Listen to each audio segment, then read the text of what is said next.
सास की चप्पल। जोधपुर के पास एक छोटा सा गांव था। गांव में जमुना अपने सास ससुर और पति के साथ रहा करती थी। जमुना का एक छोटा देवर भी था।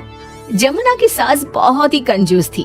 एक दिन शाम के वक्त, अरे सासू माँ, ये कहीं करो, पाव भर सब्जी लाया हो, पूरे घर के वास्ते खाना बनाना है, काम किया चाले। जमुना की सास कहती है, अरे बिंदड़ी, घनी महंगाई हो रखी है, जितनी सब्जी रखी है उसमें ही काम चला ले। तो देवर बोल पड़ता है, कोई ना भाभी सा, मैं थारे लिए सब्जी लेकर आता हूँ। अरे काय करे छोरा, पैसा खर्च करने की कोई जरूरत ना है। इसी तरह से जमुना की सास हर बात में कंजूसी किया करती थी। एक दिन जमुना ने देखा कि उसकी सास की चप्पलें काफी घिस चुकी हैं और ये देखकर जमुना ने उन चप्पलों को घर के बाहर फेंक दिया। अरे बिंदड़ी, हमारी चप्पल ना मिल रही, थारे को पता है कि कठे है। सासू माँ, वो चप्पल तो मन ने घर से बाहर फेंक दी, बहुत घिस गई थी ना। अरे थारी भली होवे, मारी चप्पल क्यों फेंक दी, मैं अभी उठा कर लाती। अरे माँ क्यों जिद करे है, मैं थारे को नई चप्पल दिला कर लाऊंगा। अरे रहने दे, तू भी बिंदड़ी की जबान बोलने लगा है। नहीं चाहिए चप्पल मने, मारी पुरानी चप्पल घनी पसंद है। अरे माँ, भाई ठीक तो कह रहा है, छोड़ ना पुरानी चप्पलों का चक्कर, चल मैं थारे को नई चप्पल दिला के लाता हूँ। लेकिन जमुना की सास किसी की बात नहीं सुनती और घर के बाहर से किसी तरह चप्पलों को उठाकर वापस ले आती है और फिर से उन्हीं को पहनने लगती है। फिर एक दिन सुबह के वक्त जमुना मंदिर गई और जब वहाँ से लौट कर आई तो जोर जोर से चिल्लाने लगी, अरे कहीं बताओ, मंदिर में किसी ने हमारी चप्पल चोरी कर ली। अरे माँ, अच्छा ही हुआ ना, थारी चप्पल कोई चोर चुरा के ले गया। अब तू तो छोड़ने वाली थी ना, वैसे भी पुरानी चप्पलें थी। अरे तू चुप कर छोरा, महंगाई के जमाने में पुरानी चप्पल कर रहा है। मैं कैसे भी करके चोर को ढूंढ कर हमारी चप्पल वापस लाऊंगी। लेकिन माता जी, तब तक आप क्या नंगे पाँव फिरोगी पूरे गांव में? अरे बिंदड़ी, थारी नजर लगी है हमारे चप्पलों को, तू ही कह रही थी ना, फेंक दो, देख अब चोर चोरी करके ले गया। उस दिन के बाद जमुना की सास नंगे पांव ही गांव में घूम घूम कर अपनी चप्पलें ढूंढने लगी और कुछ ही दिनों के बाद जमुना की सास को अपनी टूटी चप्पल एक गरीब औरत के पैरों में नजर आई।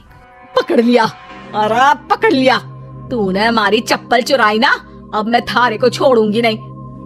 अरे माँ जी, मंदिर में पड़ी थी, पुरानी चप्पल है, मारे को लगा किसी के काम की ना है, इसलिए उठा ले आई। अरे पहनने दो ना मारे को। आई बड़ी पुरानी चप्पलों वाली, एक तुम्हारी चप्पल चुरा ली, ऊपर से आंखें दिखा रही है, चल वापस दे चप्पल। तभी छोटा बेटा वहाँ पहुँच जाता है और अपनी माँ को इस तरह देखकर कहता है, अरे माँ क्या कर रही है, अच्छा ना लगे, छोड़ दे, बेचारी गरीब औरत है। मैं कह रहा हूँ ना, मैं थारे को नई चप्पल दिला कर लाऊंगा। ना बेटा, चप्पल तो मैं यही वाली पहनूंगी। ऐसा कहकर जमुना की सास ने उस गरीब औरत से वो चप्पलें छीन ली। इतने पैसे वाली होकर मुझ गरीब से टूटी चप्पल भी छीन ली। अरे भगवान भला करे थारा। जमुना की सास की जिद के आगे किसी की एक ना चली और उसने फिर से वही पुरानी चप्पल पहनना शुरू कर दिया। एक दिन जमुना का पति बिना अपनी माँ को बताए उनके लिए सुंदर जूतियाँ लेकर आ गया और उसने वही जूतियाँ लाकर अपनी पत्नी जमुना को दिखाई। देख जमुना, माँ के वास्ते कितनी सुंदर जूतियाँ लाया हूँ, माँ देखेंगी तो खुश हो जाएंगी। आप तो जूतियाँ ले आए हो, लेकिन सासू माँ ये जूतियाँ पहनेंगी ना, वो तो अपनी पुरानी चप्पल ही पहनने वाली है। अरे जमुना, एक बार चलकर माँ को देते हैं ना ये जूतियाँ, क्या पता पहनने को राजी हो जावे। माँ देख तो, थारे वास्ते मैं कितनी सुंदर जोधपुरी जूतियाँ ले आया हूँ। अरे ये क्या करे छोरा, इतना पैसा खर्च करने की क्या जरूरत है, मारे को ना चाहिए इतनी महंगी जूतियाँ, तू वापस देकर आ जा। जमुना और उसके पति के बार बार कहने पर भी जमुना की सास नई जूतियाँ नहीं पहनती। जमुना नई जूतियों को उठाकर अलमारी के अंदर रख देती है क्योंकि दुकान वाला भी अब उनको वापस लेने को तैयार नहीं था। कुछ दिनों के बाद एक दिन सुबह के वक्त अचानक से जमुना की सास की जोर जोर से चिल्लाने की आवाज आती है।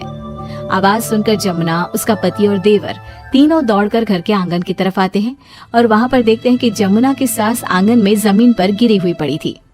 अरे माँ, ये क्या हो गया? अरे मैं तो आंगन में गिर गई।